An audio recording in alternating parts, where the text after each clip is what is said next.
and midnight and available for viewing on YouTube. Call to order, Pledge of Allegiance, followed by silent meditation. I pledge allegiance to the flag of the United States of America and to the republic for which it stands, one nation, under God, indivisible, with liberty and justice for all.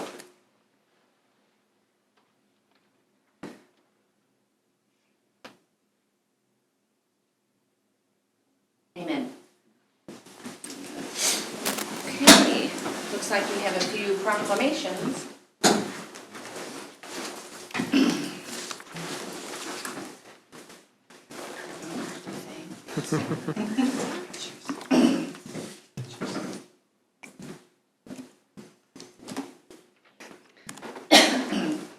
Okay, first up, United Way. So I have Miss Mary Mack, Heather Padelli, and Caroline Arter. If you want to come up here. Caroline Arter, come on down. Well, I think she's going to take the picture. I got you covered. Where would you like us to? Wherever you want. Okay. Right there. City of Leavenworth, Kansas, proclamation. Whereas the City of Leavenworth, Kansas hopes that all of its citizens enjoy healthy, productive, and meaningful lives. And whereas the United Way of Leavenworth County advances the common good by creating opportunities for a better life for everyone. And whereas the United Way of Leavenworth County focuses on education, income, and health, which are building blocks for a good quality of life, because we all win when a child succeeds in school, when families are financially stable, and when people are in good health.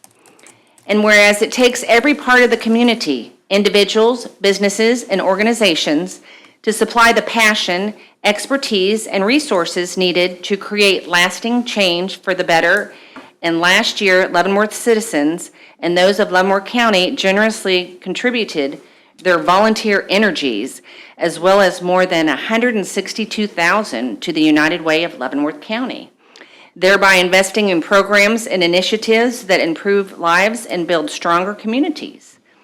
And whereas the United Way of Leavenworth County kicks off its annual campaign during the months of September through December to unite the community and enhance the lives of those living in Leavenworth, Kansas.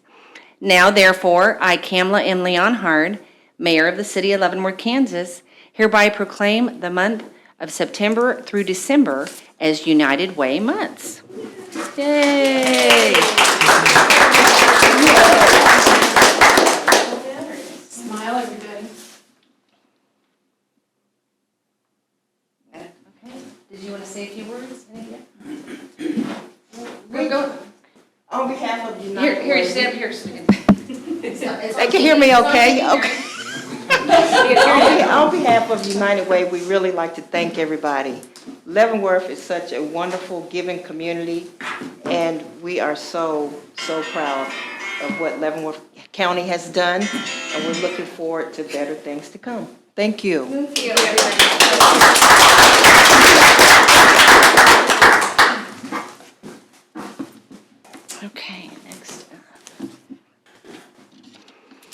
Okay, next up, National Family Literacy Day. This is Ms. Janelle DeFries. Thanks for being here.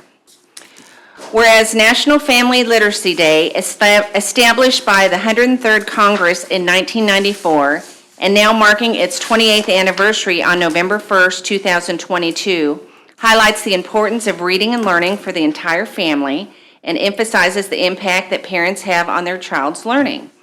And whereas this day is celebrated across America each year and focuses on special activities and events that showcase the importance of family literacy programs that empowers families and build a nation of readers. And whereas literacy programs across the United States will observe National Family Literacy Day by holding readathons, book drives, workshops, and family activities at schools, libraries, and community centers to encourage literacy. And whereas as many as 1 in 6 adults struggle with reading and writing, and by learning to read, individuals can gain self-respect and confidence and strive toward goals that otherwise would not be achievable. And whereas the National Society of the Daughters of the American Revolution is a nonprofit, non-political, volunteer women's service organization dedicated to promoting patriotism, preserving American history, and securing America's future through better education for children and adults. And whereas education being one of the cornerstone of the National Society of the Daughters of the American Revolution, Captain Jesse Leavenworth Chapter is committed in increasing literacy by promoting and supporting literacy programs. Now, therefore, I, Kamala M. Leonhardt, Mayor of the City of Leavenworth, Kansas, hereby proclaim November 1st, 2022 as National Family Literacy Day. To underscore the importance of literacy, celebrate the joy of reading, and encourage residents to promote literacy by reading together as a family, and to extend deep appreciation to our local librarians, educators, and literacy service providers for their tireless efforts to strengthen the literacy of our children and community. So, here you are, ma'am. Oh, you want to take a picture? I'll let you speak.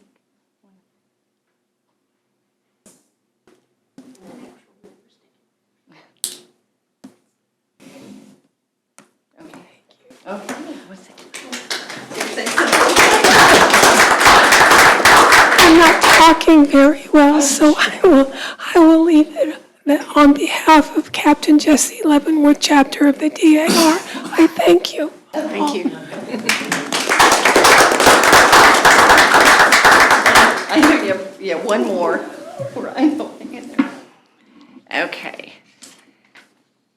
Next proclamation is National American Indian Heritage Month.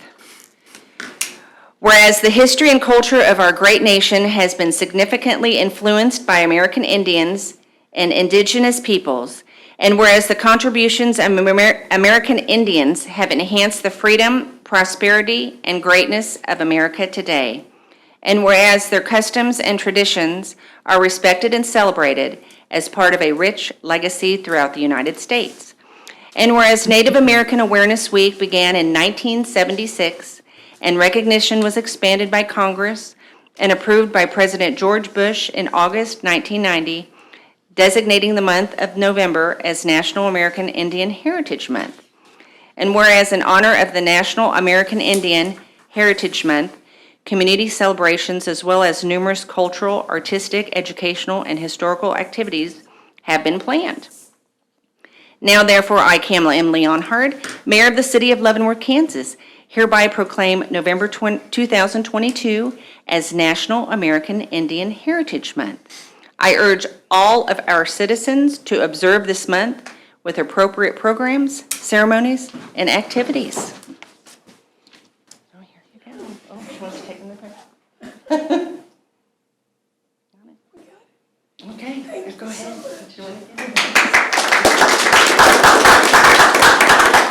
Thank you again.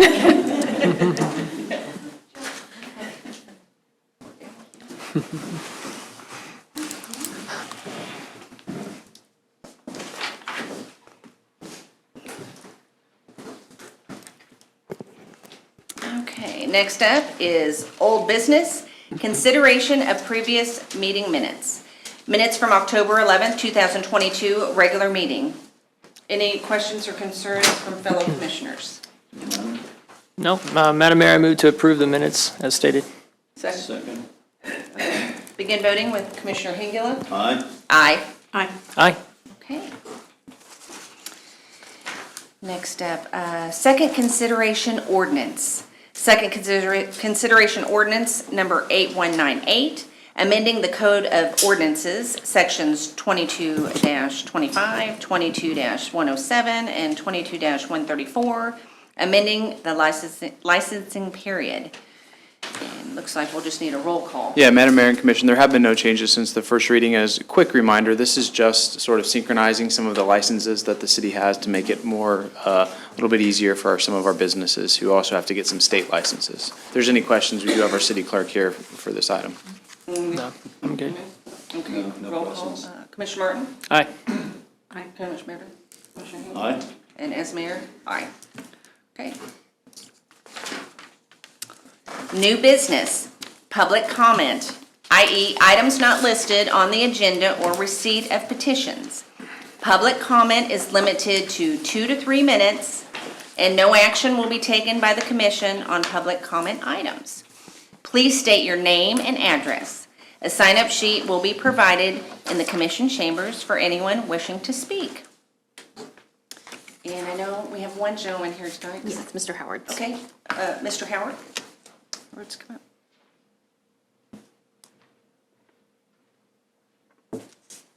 And then just state your name and address again. Good evening, thank you. Okay, I'm Jeff Howard, I live at 2100 South 19th Terrace in Leavenworth.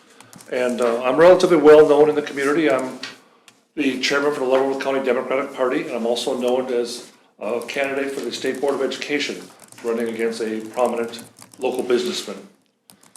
Last week, my wife and I were cited by the city of Leavenworth for having more than 3 political signs on private property. Interestingly enough, since 2008, we've displayed multiple political signs on our property and have never been cited for displaying more than 3 signs in the past. In fact, we've never heard of anyone being cited for having more than 3 political signs in their yard. The citation referenced City Code Appendix A, Developmental Regulations, and nowhere in Appendix A or in Article 8 under signs is there any reference to a limit on political signs. You have a copy of that in the packet which we provided to you. This citation clearly is a direct violation of the Kansas State statute, which states no city or county shall regulate or prohibit the placement of or the number of political signs on private property. It's also a violation of rulings by the U.S. Supreme Court. According to the city manager, Mr. Paul Kramer, and thank you for your response, sir, we were not cited but rather notified of what appeared to be a non-compliance of city code. Yet the paperwork we received clearly stated, please be advised that the above cited violations on your property must be corrected by the stated deadline date. Not only were we cited, we were threatened with punitive action should we not comply and remove all but 3 signs from our yard by November 2nd, which is a full 6 days before the general election. Mr. Kramer went on to explain that what we received was a miscommunication and should not have been issued. Mr. Kramer blamed the miscommunication on the fact that legislative changes have occurred and the staff may not be up to date on the changes. The Kansas State statute, which is referenced in the packet, also provided to you, was enacted in 2019. That's 3 years ago. And it's hard to believe that after 3 years, the city's zoning and code division was not aware of that change to the regulation. But more curiously is that on the city's own website, and a copy of that's also provided to you, it addresses political signs, and there's no mention of any limitation on the number of signs on that website. It also clearly embraces and incorporates the exact timelines for the placement of political signs as set by the state statutes. So the entries on the city's website is in accordance with the state statutes. Thank you. So why wasn't the zoning and code administrator, Lee Burleson, aware of these updates? And why was a citation issued to us then, threatening us with action if we did not comply with an alleged city code which does not exist? The city's flagrant disregard for our constitutional and state rights is reprehensible. We feel that we are being politically targeted.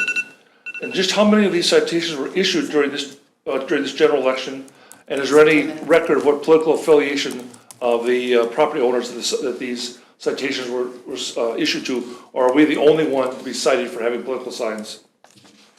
We contend that unknown city employees are using city time, city property, city funds, and the power behind their offices to willfully interfere in the election process at the detriment of not only my campaign, but those of all Kansas Democrats running for office whose signs were temporarily removed from my yard. We respectfully request a full, not cursory investigation into why suddenly city officials are clearly attempting to interfere in the election process. Again, this goes in the face that after 3 years of the state statute being published and the city's own regulation being updated on the website in 2021. Okay. This is clearly voter intimidation and harassment. Thank you very much for this time. Okay, thank you, Mr. Howards.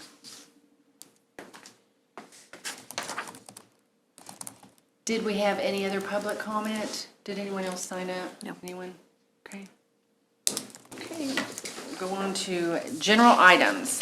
Cancellation of the November 8th, 2022 City Commission meeting.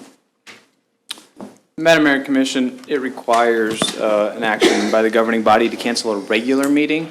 November 8th meeting is the night of the election. That's not a night that we always cancel meetings, but I know that the mayor has an obligation that evening. We had a light agenda, so it's before you tonight to cancel that meeting. There's nothing that will be disrupted by canceling that meeting. If we need to have any other action, we can certainly have a special meeting another day, but at this point, the recommendation would be to cancel the November 8th meeting. I think we should always have election day canceled. There's a lot of us do. Well, the meeting, yeah.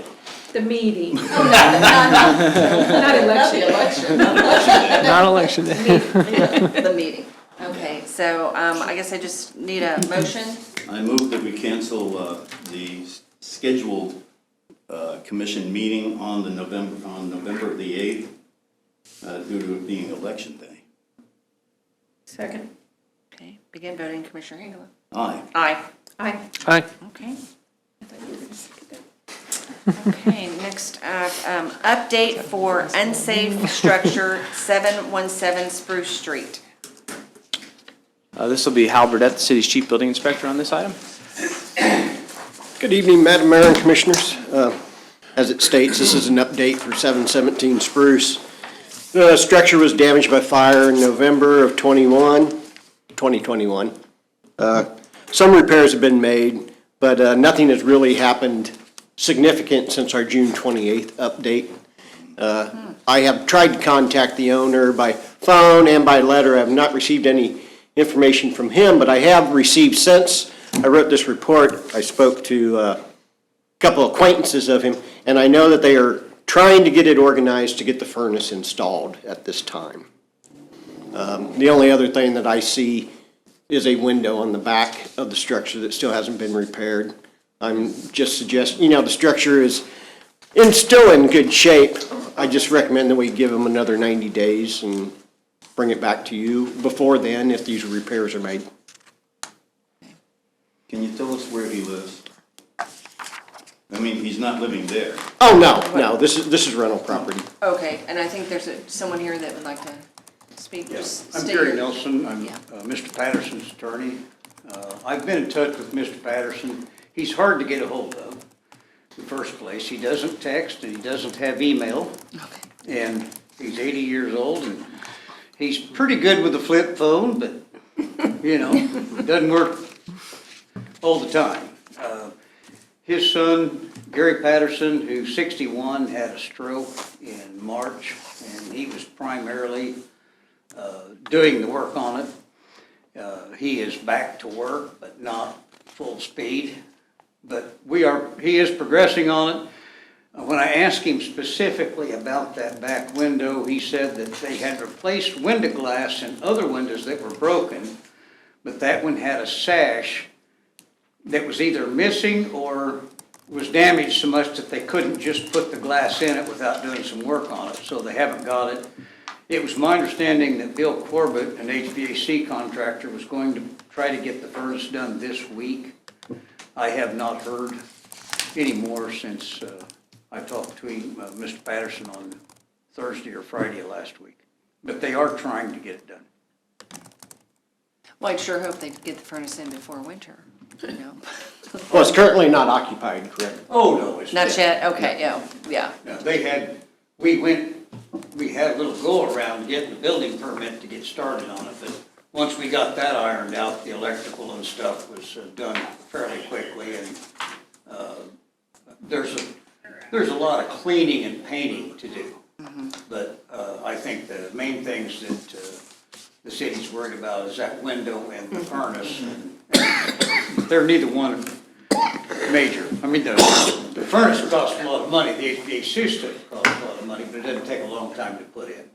Okay, okay. If you have any questions, I'll be happy to try to address them. Okay, did you guys have any questions? No, I'd be okay with The making. 90 days? Yeah, I'm You okay guys with are that. okay with the 90 days? Okay. Yeah, so no, I just need a motion. I move that we allow up to another 90 days for repairs to be made at 717 Spruce. Second. Begin voting, Commissioner Hengela? Aye. Aye. Aye. Aye. Okay, Thank you. Thank you. thank you. Next up, bids, contracts, and agreements. Consider request for approval of the purchase of fire apparatus. Madam Mayor and Commission, tonight we have our Fire Captain Isaiah Meyer and our Fire Chief Gary Birch for this item. Welcome. Thank you. Good evening, Madam Mayor and Commissioners. Today, I'm bringing before you a request for approval of a Pierce pumper truck manufactured and furnished to our specifications utilizing HGAC Cooperative Purchasing Program. HGAC was utilized in the purchase of the last several fire apparatus for our department. Just a few things to know. Prior to 2016, our replacement model was to purchase a new fire apparatus every 4 years. With our 7 fire apparatus, this meant that an apparatus would be almost 28 years old when being replaced. NFPA recommendation is 10 to 20 years, depending on whether it's a pumper or an aerial truck, and depending on mileage, care, and maintenance on that vehicle. This purchase would replace our 2003, almost 20-year-old Ferrara fire pumper with 104,000 miles on it, and it would reduce the average age of our fleet from 12 to 9 years. This purchase would also help standardize our fleet. 6 of our 7 apparatus would be from one manufacturer. Having a standardized fleet would assist us with our maintenance, our driver-operator familiarity, and training. When members have to travel from one station to another, the pump operations and bin setup would closely mirror the other apparatus that we have in service. The current 2003 apparatus also is not equipped with several safety features such as airbags, backup cameras, and interior cab sound reduction. The new apparatus would allow for increased safety and dependability for our fleet. It would help reduce maintenance costs and decrease downtime caused by additional maintenance and time spent obtaining parts. There had been issues with obtaining parts prior to 2020, and the issue has just gotten worse over time. The build time has increased from 12 to 15 months to currently 28 months for the apparatus. The specifications. When you have it for 2 years. I know. Yeah. The specifications for this apparatus are drafted from our 2017 apparatus with very few changes. The cab and chassis would be from a single manufacturer, Pierce, which is local, and they are located in Olathe, Kansas. The dealer is located in Olathe, Kansas. The total cost for this apparatus would be $832,000. Excuse me, $832,479.44. This includes a discount of $27,268.56. And that is including a discount for utilizing the HGAC program for purchase. There was additional discount offered for 100% prepay, but finance found that the interest gained by keeping the money during the 28-month build time would be a greater savings than that discount. That's what I was gonna ask. So at this time, we are requesting to proceed with the purchase of a Pierce pumper truck through Conrad Fire Equipment utilizing the HGAC Cooperative Purchasing Program in the amount of $832,479.44. Funds from ARPA would be utilized for the purchase per direction of the City Commission. Any questions? Well, if we wait for a few more months, we might be able to get a 30 to 36 month lead time. Yeah, by that time we'll need to order another one. Yep. No, I think it's fine. Yeah. It's good. How old is your oldest one now? The oldest one would be the one that would be replaced in 2003. That's the oldest 20 one. years. Yeah. Yes. 20 years. That's 20. Yeah, we just replaced the aerial, which was a 1992. 1990. It's the aerial. So, yeah. And we plan to sell the one that's being replaced? Yes, we usually put it on a Purple Wave. Purple Wave. Yeah, sometimes we've tried to trade them in, but what they offered, just, so we think we can do better on Purple Wave. There's a pretty good market for a well-maintained secondhand fire from cities of the first class with our ISO ratings and our maintenance records to these smaller townships. Okay. Is there any, just quick question, they have any guaranteed delivery on that lead time right now? Are they locking that down, or? they're locking down, but he already mentioned to me that it may even be 29 now. I mean, I think and there's been a few changes already with pricing, that's why I'm anxious to Right. get it locked in. Yeah, I hear you. Okay. Yeah. No, I'm good as well. I don't have any questions on that. Just need a motion. Madam Mayor, I do move to approve the purchase of the new Pierce pumper truck through Conrad Fire Equipment, utilizing the HGAC Cooperative Purchasing Program, $832,479.44 for the purchase price, using ARPA funds as stated. Second. Okay, oh yeah, begin voting. Aye. Aye. Aye. Aye. Okay. Thank you very much. Thank you. Thank you. Thank you. Okay, next up, consider approval of contract for limited site assessment, Old City Garage, 2101 South 3rd Street. Madam Mayor and Commission, our Deputy Public Works Director, Earl Wilkinson, will be handling the issue tonight. Thank you, Madam Mayor and Commission. The city previously owned and operated a maintenance facility at 2101 South 3rd Street, just north of the Price Chopper. We continue to work with the Kansas Department of Health and Environment regarding soil conditions and previously removed underground storage tanks at that facility. It was determined that additional environmental samples, testing, and monitoring is necessary at the site, and KDHE was willing to solicit proposals for a limited site assessment from environmental firms on our behalf, which obviously is very beneficial to the city. A total of 3 firms submitted bids, and Blackstone Environmental, Inc. was the lowest bidder. Tonight, what you have to authorize is, first, there is a contract between the City of Leavenworth and Blackstone Environmental, Inc. for $38,276.70 to perform a limited site assessment. What is a little bit unique with this situation is there is a limited power of attorney which authorizes the contractor to prepare, sign, and submit reimbursements to KDHE on our behalf for the costs associated with that contract.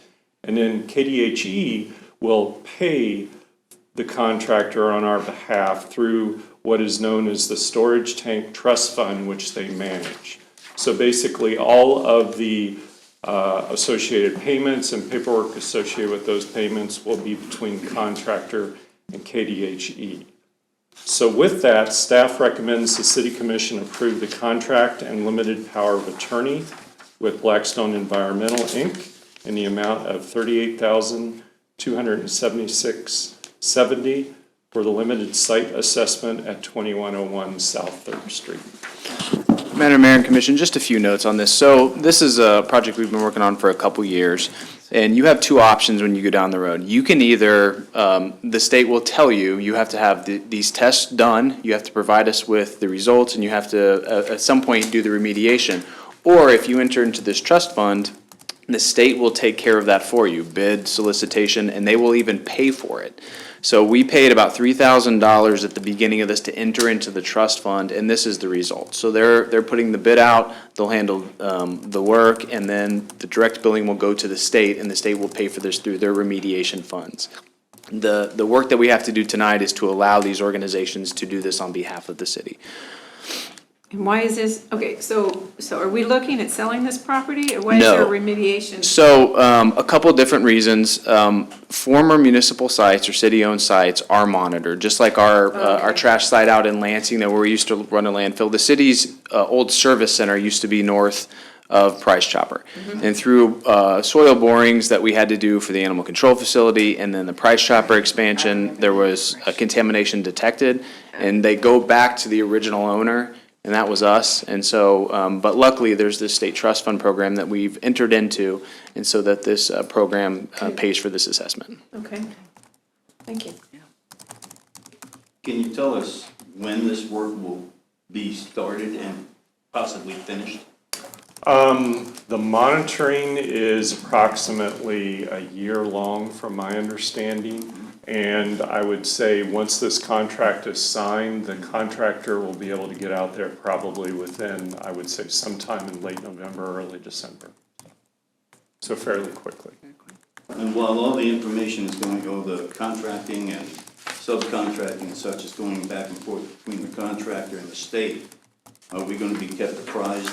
Yes, they have been very good about working with us through this whole process, so I don't believe that's an issue at all. So, Good.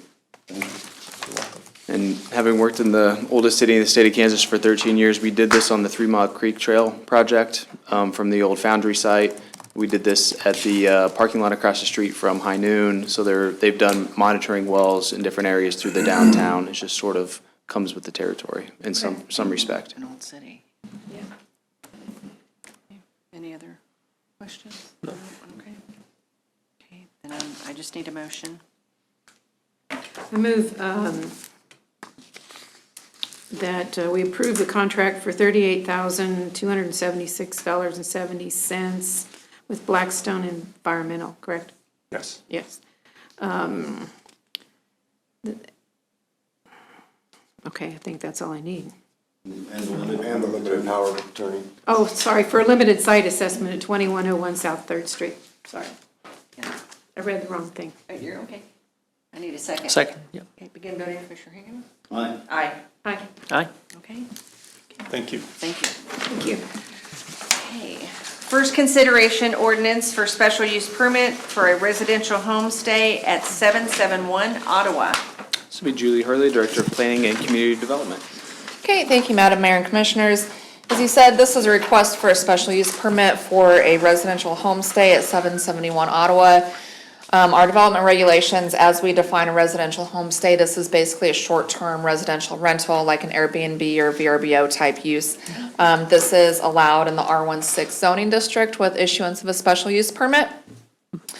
So the current owner of this property purchased it in August of 2021, and since that time has made a number of remodeling upgrades to the home, including remodeling the kitchen and bathrooms, installing a new deck, replacing windows, refinishing floors, that type of thing. He has indicated that he intends to use this 2-bedroom unit as a short-term rental property with focus on military and hospital sectors in the city. Planning Commission did consider this item at their October 3rd meeting and voted 5-0 to recommend approval of it based on the findings of fact that are included in your policy report. We did send out notifications to property owners within 200 feet of this property as required by state statute.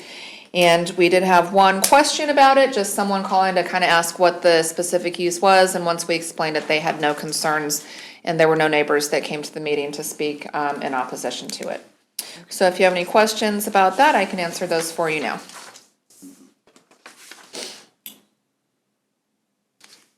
Will still function as a single-family residence. Correct, yep, it's a single-family residence, and it'll continue to function as such. It's not gonna be like a multifamily type situation. And we do require that the residential homestays do register as a rental property with the city clerk, and so that will be taken care of as well. Sounds good. Okay.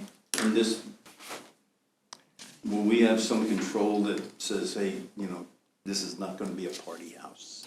Yep, so as with any special use permit, they are required to renew those every year. And that's done through the city clerk's office, and if there, with any special use permit, if there are issues that come up, we have the means to not renew that special use permit. Thank you. Okay, well, it looks like we just need a consensus, so. Yep. Yes. Yes, okay. Sure. There you go. All right, thank you. Okay, thank you. Okay, Commissioner Martin, looks like you're up for the consent agenda. Thank you, Madam Mayor. I do move to approve the claims for October 8, 2022 through October 21st, 2022 in the amount of $1,077,658.18. Net amount for payroll number 21 effective October 21st, 2022 in the amount of $360,661.34. Includes police and fire pension in the amount of $9,888.71. Second. Begin voting with Commissioner Hengelen. Aye. Aye. Aye. Aye. Okay. You read that faster than anybody. I know, you do. Speak. Okay, it looks like I'll turn it over to Paul Kramer. Yeah, Did you have anything? Just a couple things. We've gotten a couple questions to my office in Public Works about the building on the southwest corner of Broadway and Spruce. You'd know it if you drove by, there's some boards essentially holding up the corner of the building. So I wanted to give you just a brief update on that and just a real brief rundown of how we assess those. So that one was an engineering failure. So rather than it being a code enforcement issue, this was a building inspection issue.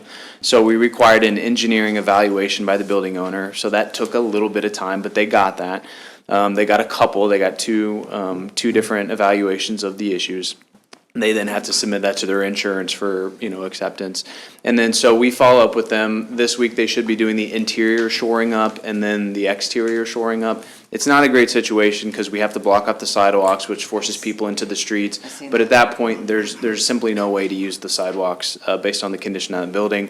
Your other alternatives are, tearing it down, which isn't what we want. We want the building to be repaired. So we have been working with the building owner. I know it takes longer than people think it should, but these things do take time when you have to get an engineer involved and the insurance company involved and inspections involved. So if you had any questions on that, happy to answer them, but I did want to give you a little information on that. Okay. The other question, we've had a couple recently, is the intersection of 20th and Spruce. That was a state project, I think I mentioned a couple times, but with all the city pavement projects that have been going on that may have gotten lost. That's a temporary fix. They are reconstructing the intersection, and the state chose to go ahead and put a new layer of asphalt on it. That is not the final project. That'll be done by the state, and not till 2024 is when they've moved it to, but if there's any questions. At least that's still nice, because do you Right. notice that? Nancy? Yeah, it's better It's a lot than, better. it's better than It's a it lot was, better. for It's a lot sure. better. Yeah, Yeah. and so, Okay. I just wanted to point that out. So that's all I have Okay. for the commission. Commissioner Hingle? Thank you, ma'am. A lot of stuff coming up, we had a great trunk or treat this last weekend. The holiday craft show still coming up, breakfast with Santa coming up. The Vintage Homes Tour is coming up on December 11th. And lots of other great opportunities to get out there and see parts of the city that maybe you don't see so often. So I would recommend everybody get on our website, the Convention and Visitors Bureau website, Main Street website, Chamber? all the Chamber of Commerce website, all of them to see what is going on and have a good time this holiday season. Start it now. There's no reason to wait until Christmas Day. Here, here. Christmas. Have a good time. Enjoy it. See what we've got. Thank you, Thank you, Commissioner. Madam Mayor. Yes. Were you at the trunk or treat? No, I didn't get to the I trunk or was- treat. yeah, I was down with my granddaughters. I thought you might have been with the grandkids, yeah, so. Okay, did you have anything, Commissioner Martin? No, ma'am. God bless everyone. Have a great week. Okay. Yeah, I went to the trunk or treat. Yeah. It I was did too. fun, and there was so many people there, and thank you to all the people that brought candy. Oh, yeah, And all the set up, vendors. and all Yeah. the dressed up and just looked sharp.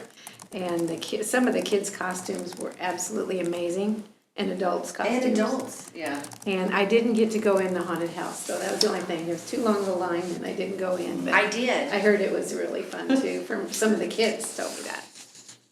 So, I went around to everyone and got to visit with them before all the kids went through and thanked them all for being there. We had some individuals that decided to sign up, actually from Edwardsville. And they said they usually, they didn't have it, I guess, in their area, their town. So they were having a great time and may come back. So I said, well, come on, we'll take you. And, and they were having a good time. No, the haunted house, I'll tell you, I went through it last year, and part of it is supposed to be scary, and the other part is just for fun, for younger kids. So the police department, they really stepped it up this year, and so the scary actually, and I like scary stuff, but it was scary. So they made it all scary, right?